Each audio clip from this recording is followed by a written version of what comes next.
And we're hoping that you will also join us for the next 2 webinars in our Building Resilience Community Series. So we will be actually together again Thursday, April 14th, and then again Tuesday, May 10th at 3:30. And we will complete the next 2 webinars together. And, we're learning a lot. I'm sure there's lots of questions out there, but we're hoping all of this helps you in your work.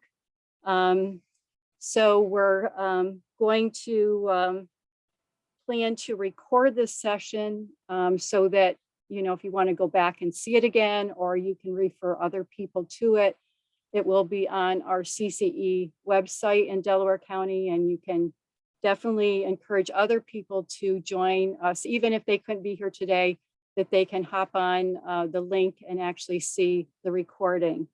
So today, we want to also warmly welcome Amy Sheel-Jones as our presenter. Amy brings depth and breadth of experience to capacity building and change management strategies in her work as a school counselor. Amy spent 10 years developing expertise and practical approaches to prevention, resiliency, and fostering well-being. Amy oversees the Consortium on Trauma, Illness, and Grief in Schools as a regional collaboration of comprehensive training and integrated crisis response network serving participating school districts. And she's been involved in this work for 20 years. The area of focus includes training and consultations on the impact of childhood adversities, ACEs, trauma-responsive practices, resilience, development, behavioral health systems transformation, suicide, strategic planning for crisis response, and change management for school-based initiatives. So Amy received her BS in Human Development and Family Studies at Cornell University, followed by her MS in Education and Counseling from SUNY Brockport. So thank you, Amy, for being with us today. And I'm going to turn it over to you because I'd love to hear what you have to say to us today. And I'm sure everybody is looking forward to your presentation. Oh, thanks so much, Jeannie. Hello to those of you who I know already, those of you who I haven't yet had the privilege to meet, but what a thrill and an honor for me to connect with you virtually this afternoon and share some of this work that I love the best and truly believe to my very bones is some of the best work that I've ever been connected with, been involved in, and seen the impact of. So I'm excited to share an hour. I will work to be quick so that we can have time for questions and answers. I always over prepare because I want to share the best, all the best stuff that I possibly can to anybody who's looking for insights and lessons learned to help amplify their efforts. But also you should know that I'm a really casual presenter. So certainly if there's a different conversation that we need to have and you want to unmute or throw something in the chat sooner rather than later, I'm so happy to be responsive to you and take this conversation in any direction that helps you advance your efforts. To get started, however, I will share my screen and start at least with the roadmap that I prepared and that you might have been coming to expect based on the description and your choice and generosity of sharing an hour with us today. I really want to kind of highlight where I'm different. I think, when Jeannie reads off sort of my professional bio, the real introduction is my name is Amy Sheel-Jones and I don't get invited to parties, right? And I like to think it's because I'm not a super offensive person, but really related to the fact that I think of this work so critically. And I can't get around myself from doing what matters and talking about what matters. And for me, it is all about thinking about the most vulnerable in our population, sort of adolescents and children in general, but certainly those who have experienced significant doses of stress, trauma, and adversity already in their young lives. And so I am not fancy by any stretch of the imagination. Nowhere in that description did you hear the words of doctor or researcher. What I am is someone who takes other people's good ideas. I'm a magpie for knowledge, tries it, puts it in service of those kids and families and communities that I deeply value, takes my lessons learned, and I'm willing to share everything that I have found to be helpful in order to help others. So this is all about application. It's all about helping you get started. And so what can you expect out of this conversation today? Well, that perspective. We're going to agree on sort of a shared definition and understanding of resilience, why it can kind of be tricky to sort out for others. We'll think about, why is it important to attend to? Why are so many of us really getting excited about this topic area, doing work in this ways, and how might we kind of think about communicating to others the desire to join us in this work and come to those cross-system tables? And what are some things that you could put into place tomorrow, if you haven't already begun, in your work with children and youth, that would sort of fall in or pay into the bucket of resilience development? Now, you may find as we go along that you don't learn anything really brand new or groundbreaking. These are very practical tools and insights, but if nothing else, I hope that you might leave the hour today standing taller in the confidence that the things that you're already doing or are called to do through your heart matter, and matter deeply in supporting the positive youth development of the kids that we serve. So our first perspective and shaping comes out of Dr. Sean Ginwright's work. And he really reminds us that to do any of this kind of work, we need both a lens and a mirror. And if we think about two tools, right, that help us see other things, a lens like a microscope or a telescope helps us look outward to take a different perspective, to see with greater clarity or in finer detail, perhaps what would be the experiences of others. But we cannot forget, particularly in the fields of education, health, and human services, that our workforce, our professionals in the field, are overwhelmingly populated with those of us with lived experience in stress, trauma, and adversity ourselves. And so that mirror, we need to make sure that we're attending to as well, to make sure that we're taking note of the reflection back out towards us, helping us do this work in a healthy way that adds to our longevity in our careers and helps everyone sort of take advantage of that power of lived experience that we do bring to the table. I am deeply connected to this work in multiple levels. One of the reasons why I was invited in to join this speaker series is through work that I've been doing with the Monroe County Learning Collaborative, where in our case, we really got excited by the insights offered by Dr. Kenneth Ginsberg, who I know some of you heard in February as part of this series, and made use of his materials, that Reaching Teens curriculum that you may have heard about. But what I don't always speak about so often or with transparency, particularly in the public setting, is that I'm a living and breathing example of this. So in my own life and my own development, I have what I now know to be a significantly high ACE score. But the counterbalance and what has allowed me, I think, to truly sort of lower risks and vulnerabilities that we know are tied to those experiences was that I was also very high in protective factors. I had internal assets that served me well, protective factors within my family unit, and also throughout my community. So I hope to shape our conversation today that really draws on all of these perspectives and offers the best of what I've learned to you and your work. Our first understanding is really to agree on that the definition of resilience is the ability to adapt to stress and adversity in a healthy manner. You'll notice that this particular definition does not include, a reference to trauma specifically. It does not include any reference to a time limit on our recovery and healing. It simply means that we grow and develop, respond, and recover accordingly. And we're able to do that not just on our own, with our own bootstraps, right? But we have some partners in that work, perhaps some individuals throughout our childhood and adolescence and early adulthood that help us get our boots in the first place. When I come out to do this work, sometimes at the end of presentations, I hear sort of like, that was all well and good, but gosh, you described me and I just pulled myself up by my bootstraps and got on with it. And in those moments, I'm absolutely and with 100% honesty able to respond with, congratulations. Like, what a great example of resilience you are, and who was your person.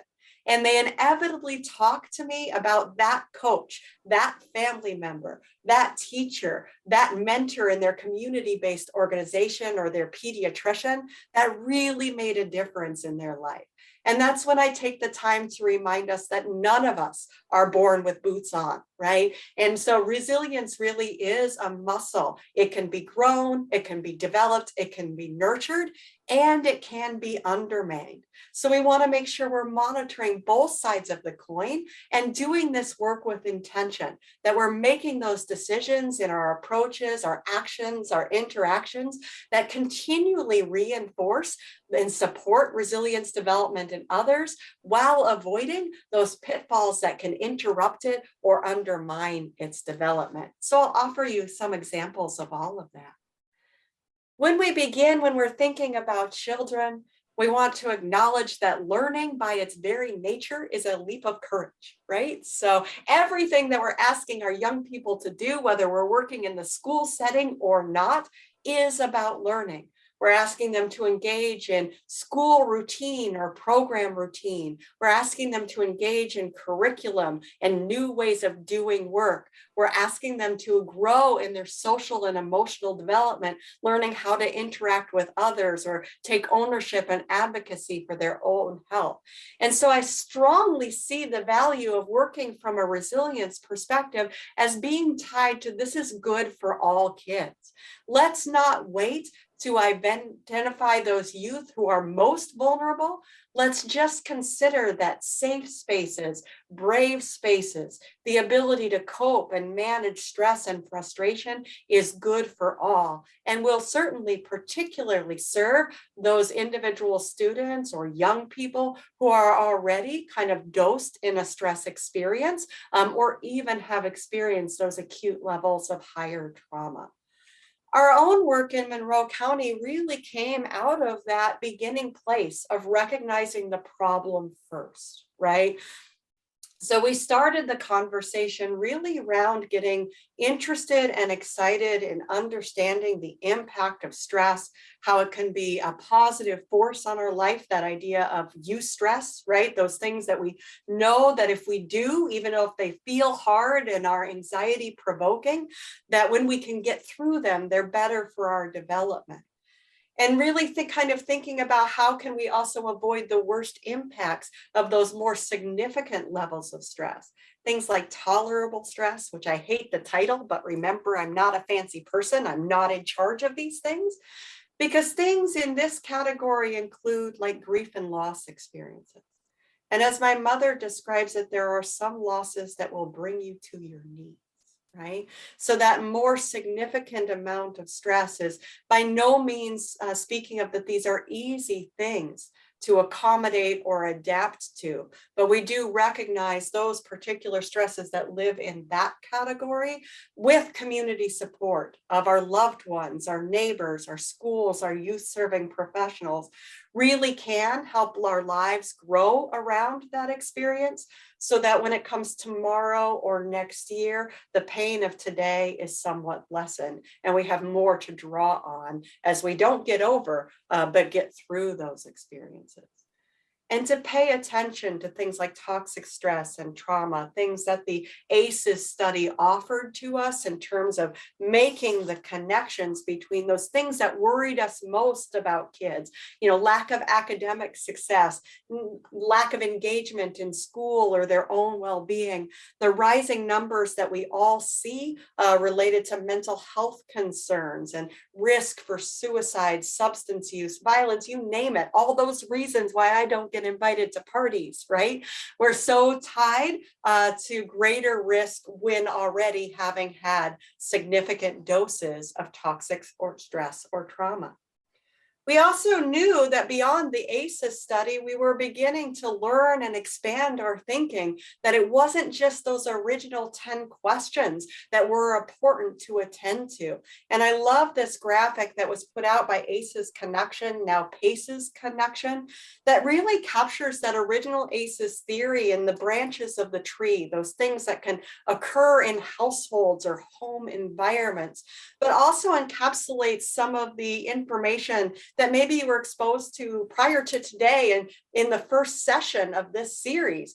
We're really thinking about what are those systemic or historical forces that lead to inequities and that allostatic load, that stress burden of cumulative or system stress.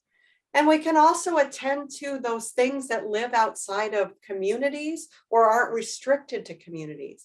Things like the climate crisis, natural disasters, the master's class of chronic stress that we are all experiencing, which is the double pandemics of social justice and COVID-19, right? We really are learning how, in very clear ways, how those can significantly impact how we're doing moment to moment, day to day, and certainly has the potential to shape the development of the generations coming up through the last couple of years. We know out of that work and could recognize that there were significant signs of stress that were showing up on the daily in our work with kids, right? We could see the influence of fight, flight, freeze, or fawn in our community-based settings, in our school classrooms, right? And we began to adapt and think about interventions that might support those students in the long term, right? And really mitigate the worst impacts of the stress over time, and started to begin to think about how we could play a more protective or balancing role, but really still were at that time focused around identifying the problem, right? How do we intervene when bad things are already happening, or we're starting to get evidence from that young person that they're not doing well? So we attended to some aspects of school and life success related to that. We could recognize that kids who are struggling with toxic stress and trauma, certainly the research bore it out in our own community. We could see the impact on sequencing and perspective taking, the kind of rich development of our limbic system and brainstem areas for those kids, but perhaps some challenges in the areas of development in our prefrontal cortex, our executive functioning skills. We could see the impact of kids whose worldview was around being thinking of themselves as worthless, deserving of the bad things that happen to us. Having an absence of practice of locus of control, where they didn't get experiences in their early development of having the ability to begin to see, right, that when I do something different, a different outcome can occur, right? Such a critical thing for us to attend to, particularly at that stage of our work where we were still in that problem identification stage, because we built plans for kids, right? And we expected them to join us in plans. But to engage in a plan, a lot of things has to happen, whether it's an academic plan or a behavioral support plan, is I have to have barriers removed so I can even think about doing something different. I have to have hope and belief that if I do something different, a different outcome will occur. And I have to have the ability to trust that adults will follow through and say that they will do their part of the plan. And we know for our kids with significant stress and adversity, those belief systems really aren't their mental models of how the world works. We also knew that forming and sustaining relationships or attention were a critical aspect that we needed to be attentive to. In terms of that mirror part, we also needed to reflect on us as adults and making sure we were really well. And we wanted to make sure we all understood shared language about some of the risks and vulnerabilities that might pertain to us as caring adult professionals. And sometimes, and in some places, these words can be used interchangeably, and they really are functionally different and can even be used slightly different from sector to sector or profession to profession. And so for today's purposes, I just want to clarify how I think of these areas. The first is the concept of burnout, right? And burnout to me really is about whatever I'm being asked to do as a professional is too much for me. I think of it as the hamster wheel of professionalism, right? We're on the wheel, we are running, but we're never quite accomplishing what we're hoping to accomplish. It can also look like not having the tools and abilities to be successful. So sometimes it's too much on our plate and we're just never able to complete that list with success. And at other times, it really is about, I'm being asked to do things that are beyond my skill set, and I don't have the professional support that I need in order to be successful. Both of those traits can lead to that depletion and experience of burnout. Compassion fatigue is well grounded in the literature. It's most readily understood as not the absence of emotion and caring for kids, but really, kind of caring too much or caring too long in an unboundaried way that leads to just that exhaustion of that ability to care. And so we do see feelings of cynicism and detachment, somatic complaints, etc. But I even want to offer this conversation a slightly enhanced version of our understanding of this.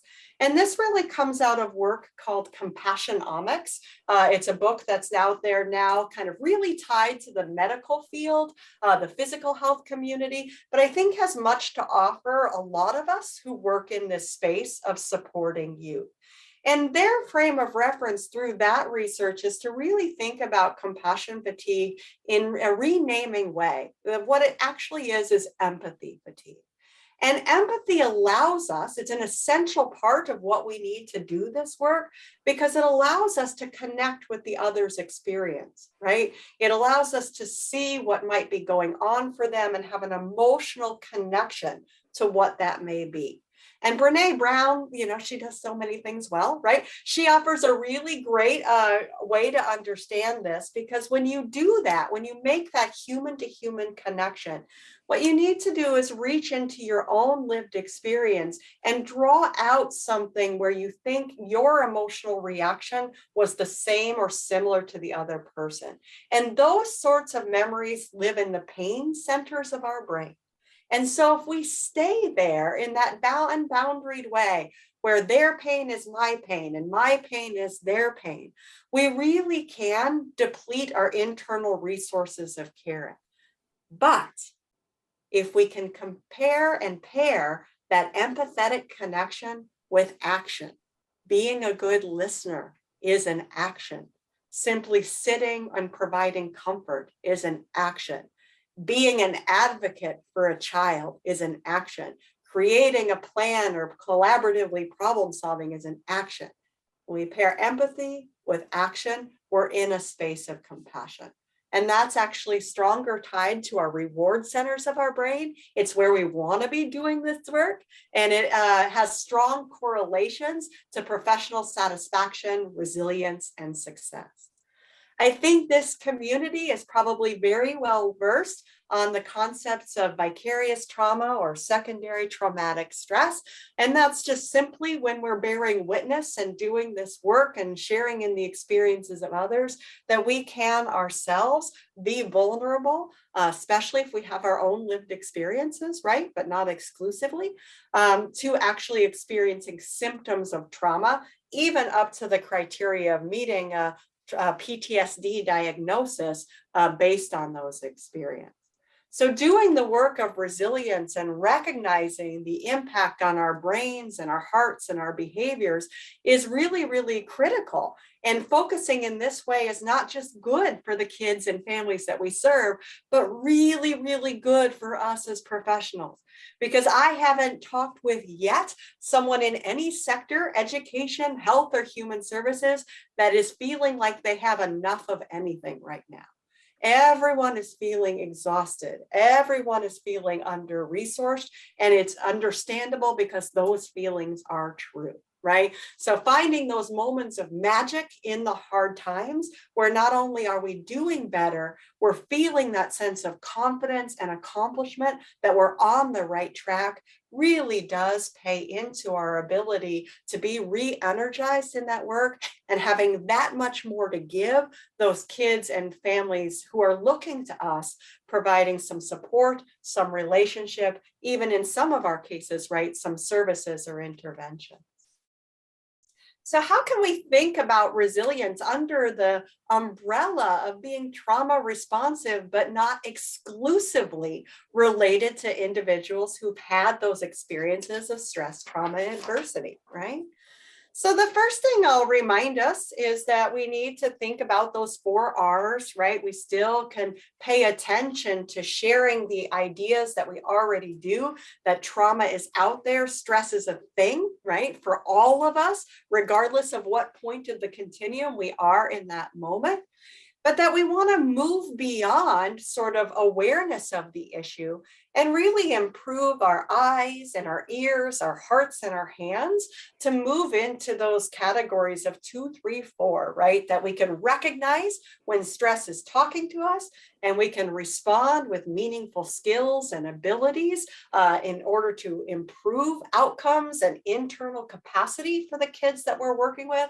And yes, more than ever, right, seek to clean up our own houses, our individual practices, the programs or districts where we're working, right, and really resist that unintentional, but sometimes prevalent re-traumatization that can occur when we have historical policies, practices, and procedures that really were built on a grounding of understanding how these issues show up in people's lives. So I definitely come at this work from the perspective of this work is for all of us, right? Doesn't matter what age level you're working with, whether you're involved in healthcare, education, community-based services, or you're just a caring adult in your neighborhood. And I also share the perspective that this is good for all of us, right? And there's all the data of the problem, right? The sign of concern that tells us that just a universal approach to working in this way makes a difference. So how can we do this work? And what are some lessons learned that I've carried forward across the work that I and my colleagues and my collaborators through the Resilience Collaborative have learned and made, right? So one of the first things that we can think about is, how do we hold the sweet spot of stress, right? And I talk about this a lot, particularly with professionals who work in the field of education or early childhood development, where we really are highly focused on discrete learning activities. In those cases, we really want that stress, whatever stress is in that environment, to be about the learning, right? We want to keep it in that blue part of the continuum of positive stress, remembering that learning takes bravery, and to be brave, we have to be able to risk failure and not have the net be too far below us where we feel like we're going to crash and burn. So one of the things that we can do right from the get-go as a perspective is think about our daily work, our typical activities with kids and families and what we're asking them to do, and try to remove all the extraneous stress, right? Keep the stress about what we need to accomplish and remove the other things. And one example that I'll give, and it is an example based on education, is let's think about like the worksheets that might come home to, say, a third grader or a fourth grader in math class. And if you're a parent or you're a teacher, you might have some good visual memory of this. But frequently we'll get printouts at home, right, where there's a space about this big on the worksheet to address each problem. And that third grader is asked to write out all of their work, explain their answer, right, and identify their solution and the final answer. And most third graders and fourth graders, whether they've experienced or not, write really big and don't have a lot of good stress management or frustration management capacities to even kind of like get through that task. And a simple change, right, is to break apart that worksheet, give them plenty of space that's developmentally appropriate so that the stress that they are experiencing is purely related to doing the work of the problem and not related to trying to fit their developmentally appropriate writing size into this small square. Right? So if you can put that lens on the work that you do, you'll be going a long way to supporting the ability for kids to hang in there, to do hard things, but making the extra stuff less hard. Let's get those barriers out of the way so that kids don't fail in our classes and our programs because of those smaller details, right?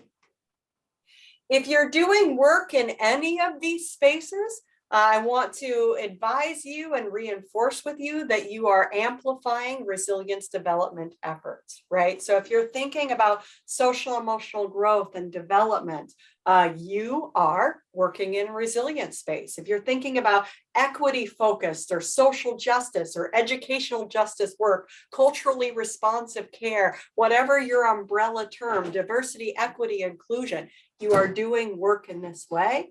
For our school-based folks, positive behavior interventions and supports, restorative practices, response to intervention, all of that connect to this work. And if you're doing work around mindfulness and gratitude and spirituality or holistic healing, if you're thinking about mental health and wellness, you're doing work in this way. So we don't want to be thinking of like isolating or siloing what can be perceived as a variety of initiatives. One of the best things that we learned around the Resilience Collaborative is like, let's not exhaust ourselves by doing everything separate. Wherever possible, can we braid these things together so that they mutually enrich, mutually enhance, and help us all see the progress that much faster? Because guess what? Adults need encouragement too. If we're working at longer change visioning and system transformation, it's hard to keep your eye on the prize and see the efforts or the results of the efforts that you've made. And so by doing work in that inclusive way, you're more likely to catch those wins all along the way and be able to tell your story and talk about the changes that you've contributed to help bring other stakeholders, sectors, or systems to the table with you. We know that, the instances of trauma, right, or even stress in general, do not get the last or final stay. I am a living, breathing example, and I expect several of you are as well, is that when you have those high doses of trauma and adversity and you have protective factors within a family, the resilience factor, the protective factor wins. So these are 7 positive experiences that you can kind of look to point you in the right direction. There's so many models, guideposts, and frameworks that can help us know that we're on the right track. It really is user's choice, right? What works for you? What resonates with your community, you as an individual, your culture? So I'm not here to tell you there's one right way of doing things. I'm here to offer you maybe some insight on the different threads that I've pulled from to help support the growth of families and students and young people within them, right? So finding ways, if it's our role, to help families talk to one another. So if you're doing the work of social work or family counseling, this may be a protective factor that you can put some energy around just by who you are and how you're doing this work, right? Are you able to have, be one positive person within a young person's home to help them feel a sense of safety or connection?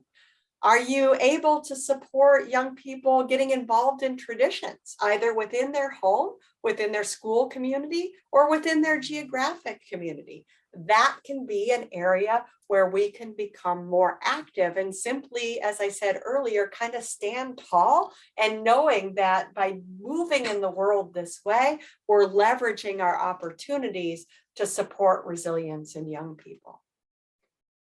These are some of the bigger bucket frameworks that you may have been exposed to and that we have been using in a pretty deep way throughout the work in Monroe County. So on the left-hand side, as you look in the screen, you see the teeter-totter graphic. That offers you insight into what are known as the building blocks of resilience. So what this model tells us is that we really need some of all of these things. We don't, need all three all inclusively, but we sort of need more than one in order to add that weight to shift the conditions away from vulnerability and into more strength, health, and well-being, to have those internal and external resources that help us manage the stresses in our lives, right? So if we're involved in clinical, community-based care, school-based care, we are directly related to being external resources and supports, right? We are in the business of universal strategies all the way through significant interventions.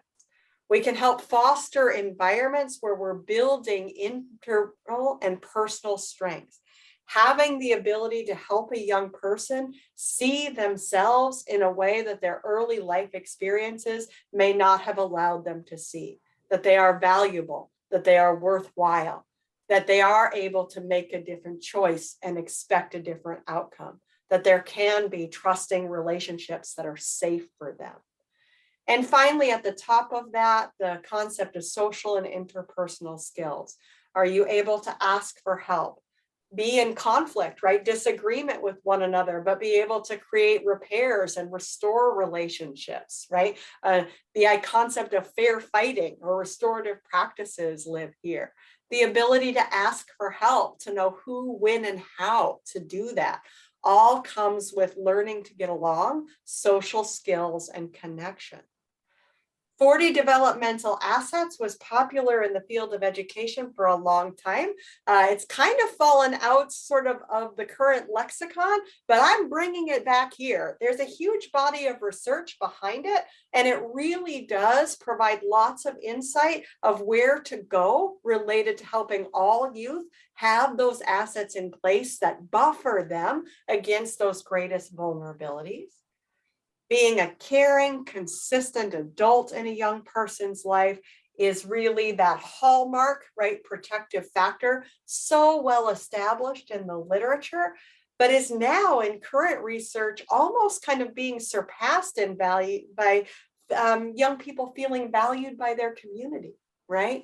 So helping young people kind of really connect that no matter who they are, we are going to avoid messages of marginalization or exclusion, that we really are seeing them, respecting them, embracing them, and welcoming their unique perspective that they bring to the table. We also know that for those of us who do work in the school setting, that receiving targeted feedback, direct encouragement, literally filling you with courage to allow you to be brave in learning environment is a critical asset that buffers the impact of even high and significant degrees and doses of adversity and trauma. In the bottom part of the blue block, I would say, are the 7 C's of resilience plus 1, right? So 8 C's is what's currently being promoted. And this is the model that Ginsberg helped create, certainly was valuable to us as a learning collaborative, and is in the umbrella of the American Academy of Pediatrics. And this provides many lanes, right, where we can really think about filling gaps with young people, providing different approaches or experiences that allows them to practice these muscles, right? So the idea of contribution, right?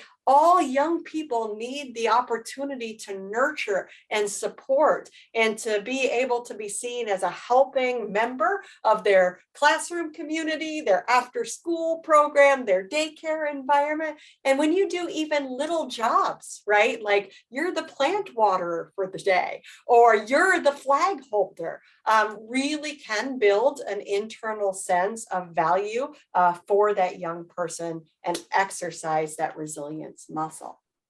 So with all of these frameworks, right, how do you distill it out and think about some more like discrete actions that any caring adult could consider?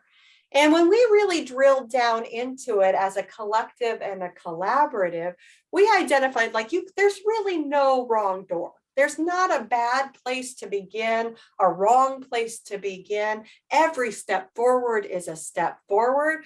But if you're looking for ideas, you can't go wrong with these 3 areas, right? Thinking about safety and pulling out those 2 C's of connection and coping. And coping, honestly, when you pull into it, actually encompasses many of the other C's, things like control and contribution, right? Really envelops those right into that more global term. So here's a couple of things for you to think about. So why do we start with safety? Well, it's really a primary need, right? And we do know from our work in trauma-informed care and trauma responsiveness, right, that we are sensing danger if we're activated in our limbic system and brain stem. And so we are feeling unsafe.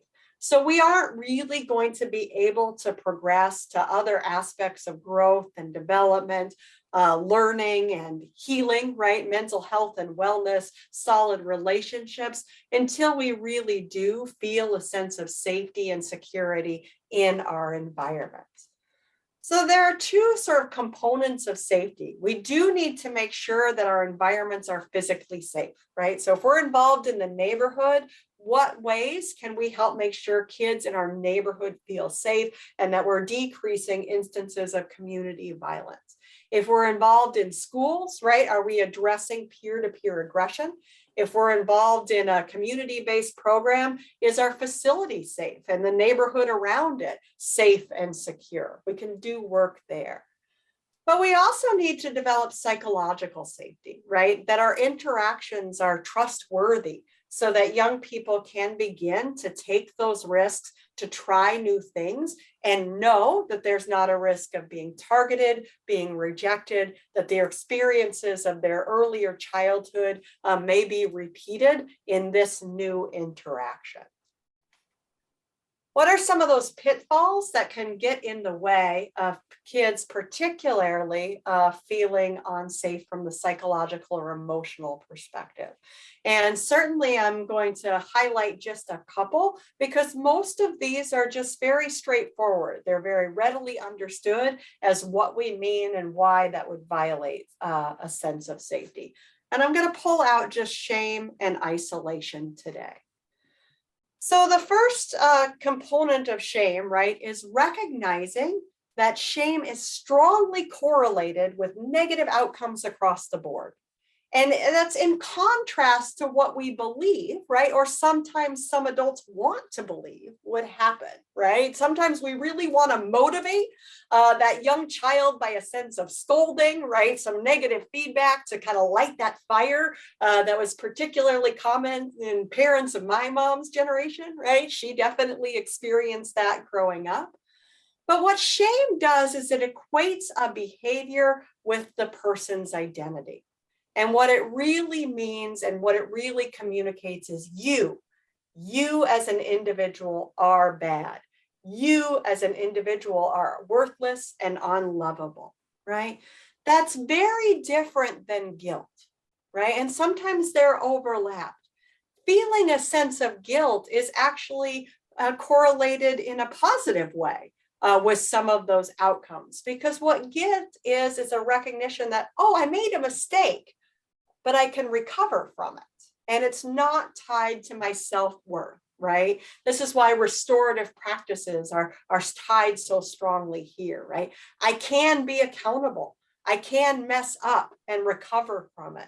I am lovable and worth the effort, and I can say I'm sorry, right? Some other aspects that can kind of get muddied in terms of the definitions, right, is humiliation. What does that mean, right? Humiliation is really about the experience of having something occur, but then what's the story you wrap around it, right? Do I kind of like tie it to my identity? Maybe I'm a little kid and I happen to wet my pants at school, right? I might feel a sense of humiliation. And in some cases, I might feel shame because I feel like somebody made me think it's my fault, I'm bad. I might have gotten a lot of peer, teasing about it. But if I'm that kid that has a little internal chutzpah, and I can recognize like, oh, no, this just happens to other people. It's a bad day, right? But it's not tied to my self-worth, then I'm going to be okay. I'm going to recover. That kid who gets shamed by a teacher or a program leader and is kind of like, F you a little bit, they actually have more resilience than the kid that really internalize it, because they recognize it, that approach from that adult is about the adult, not about their own internal worth or identity. And embarrassment is actually an experience of, a mistake or something that could be humiliating, but there's a sense of connection, like, oh, I've been through that too, right? And you can get to a point in some of those cases where you can begin to laugh about it, or at least feel some support. In terms of how this connects to child and adolescent development, we actually know that pre-K to later childhood shame is actually experienced as a trauma, in the same way that emotional abuse and neglect in a primary caregiver relationship is. And in our older childhood or those tween years into adolescence, it can interrupt our positive youth development, right? Where our youth really are seeking to answer those questions that Ginsburg reminds us of, like, who am I? Am I normal? And how do I fit in? And if I'm getting messages of shame, of you do not belong, you are not welcome here, you are unworthy, that can get all tied up with my identity formulation and interrupt my capacity to manage life stresses, which is in fact resilience. These are direct activities that we can take from our roles just to prompt some thinking that really help us reinforce this sense of safety. And in your resources that you can expect to get after the fact, Karen will mail out my slides if you want to see them in detail. And she'll also include a couple of handouts around the protective factors and the 7 C's. But you can really look through those 7 C handouts from a sense of they're reflective questions. They can help you prompt your thinking, stir your creativity and your thinking about, if I was to focus in this area, what are some things that I could do differently, right? So these are very much tied to that kind of approach, right? So you can think about ways to reinforce control with young people. You can think about, how to manage your body language, right? So that you're communicating safety and that you're practicing your own internal self-awareness and stress management, so that you also aren't activating in your stress response most of the time, that we're role modeling our, well-regulated adult selves for the kids that we're working with. One in particular that I want to highlight is a strategy that I came across recently, actually online, and it's the idea of handle with care. Again, it happened to be an example from the field of education, where a teacher had put out there to the young people that she worked with and their families, like, look, stress happens and it can interrupt our ability to learn and do things well in the classroom. But I want to be a supportive person to your child, and I don't need to know the story. If anything occurs for your kiddo on the night or the weekend, all you have to do is send me an email with the subject line "handle with care," and I'll know what to do from there, right? I thought it was a really beautiful way to normalize instances of stress and adversity, and also position an adult just to be ready to meet that young person where they're at, and take it from there with those things that we know are good for kids if they're having a rough time. We want to be thinking about connecting, one of those other C's, that our greatest vulnerability as humans come when we're isolated, excluded, and marginalized. And even in the face of the biggest disaster, and many of us can think of, the pandemic as certainly a hallmark disaster, a hallmark experience in our lives and in our generation. Even in the face of that, our greatest asset in recovery and healing is feeling the support of a community. We are, by our very nature, herd animals, right? And when we're isolated from our tribe, our herd, our community, oh gosh, we don't do well at all. We need those safe, supported, loving, connected relationships to promote our best, the development of our best selves. So what can underline the ability to connect and relate to each other? I think all of these really make sense, right? Multitasking one is an interesting one to tease out. If someone is trying to get our attention, to talk with us, to interact with us, and we're doing 3 other things, as a parent, as a program leader, as a teacher, as a counselor, right? We're interrupting trust to being developed. And so sometimes simply saying, what you're saying to me is so important. I want to give you my full attention. I need to finish this email or get these kids started on our art project, and then I want to connect with you, can let them not interpret it as rejection and simply a value that you want to give them the attention that it deserves, right? Low expectations is another one that I want to call out, right? When we lower the bar, even out of the goodness of our hearts, because these kiddos have been through so much, right? Why would we want to add to them? Then we inadvertently communicate, I don't expect you to succeed. Rather, we want to keep the academic, keep the behavioral, keep the participation bars high. But the amount of steps and the amount of support to achieve those expectations, that's where we're flexible. That's where we're adaptable. That's where we can pour in a little bit more formal support in the beginning to help those young people achieve those bars, right? So to build connection, we unconditionally value our students and our young people and the children and youth that we're working with. So it is separate from whether or not they're achieving or not achieving. It is separate from their mistakes or those worst moments. It embraces the fact that kids are uneven. Some days they're going to be on fire, and in some environments they're going to thrive. And in other environments, maybe 10 minutes later, they're going to struggle big time, right? Isn't that true for all of us?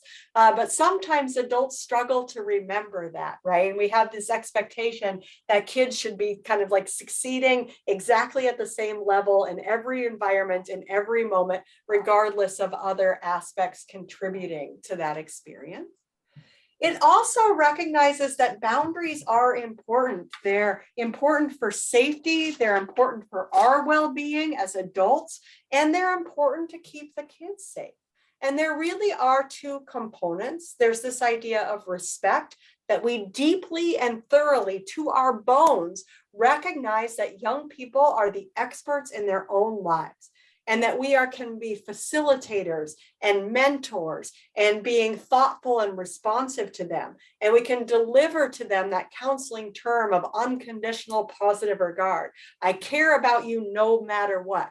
Your behavior we might need to work on, right? But I care about you. Are ways that really can create attached relationships that are still professional, appropriate, build trust, and keep everyone safe.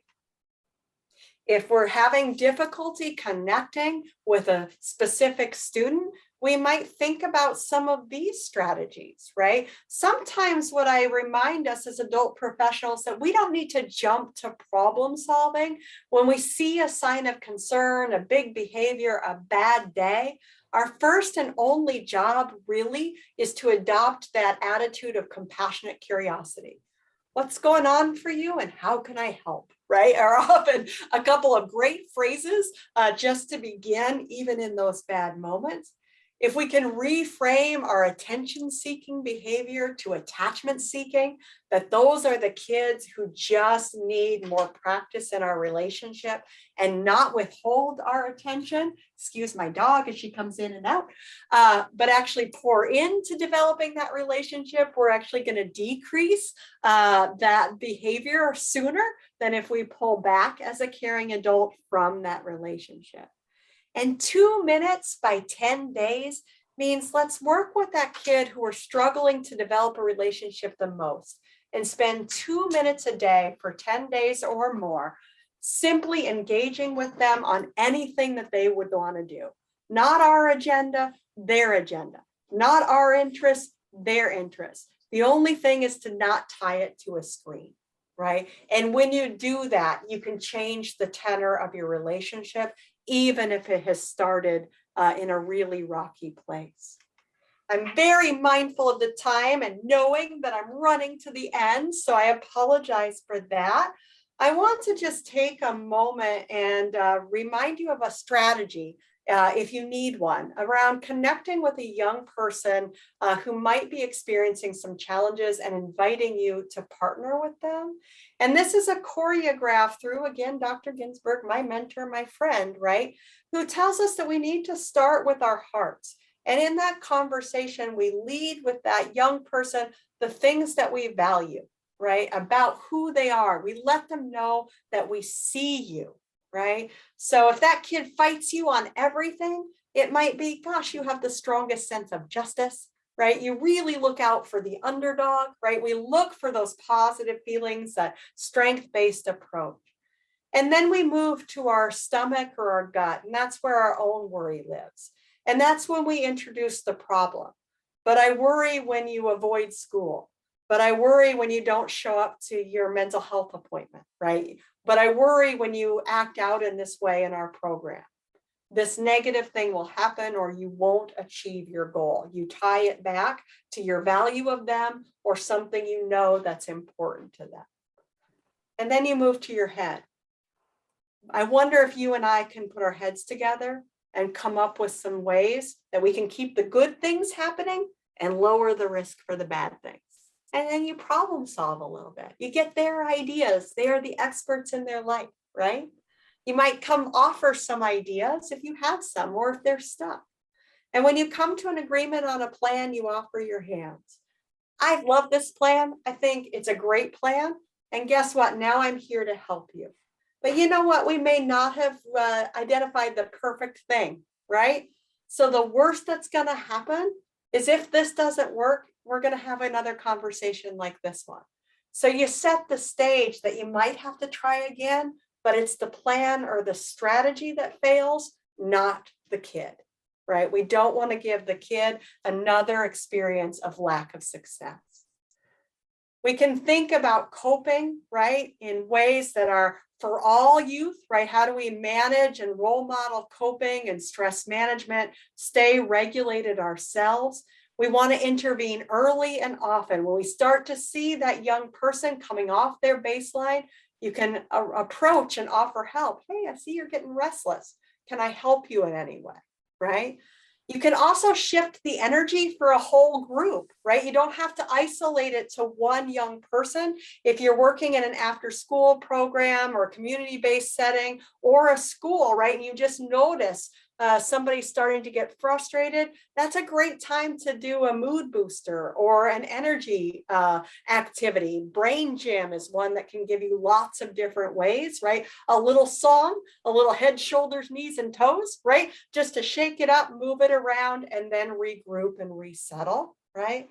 And then if we're in that escalated way, right, we can reinforce resilience by not allowing that young person to be feeling overwhelmed by their stress response. So helping them manage the physiology through their breath, getting rid of those stress hormones, making use of things like therapeutic crisis intervention or the PREPARE model, youth mental health first aid strategies, all can fit within there. It really is the little things that matter the most, right? Making sure that we're providing those opportunities to contribute, that we can encourage kids to read for pleasure and take those mental breaks, to grow their brain lining in a specific area by 30 minutes daily of exercise or singing or instrument practice, even if they do it terribly for 6 weeks or more. Dr. Hutziak of the University of Vermont has shown us, right, that this decreases symptoms of attention concerns, aggression, or anxiety, making use of those sensory tools, and really role modeling 3 key phrases that will matter in this world their whole life long and help all kids meet the challenges of the stresses in their life, whether it's a bad hair day to an experience of acute abuse, which is I don't understand, I'm sorry, and most critically, the most protective skill of all, I need help, and the expectation that they will receive it. I am conscious of the time. I apologize for running right to the end. I am going to make a strategic decision not to go through. I think this is self-evident from our own slides about reinforcing self-care and our abilities to connect with one another. If you do need to go, I invite you to go with grace.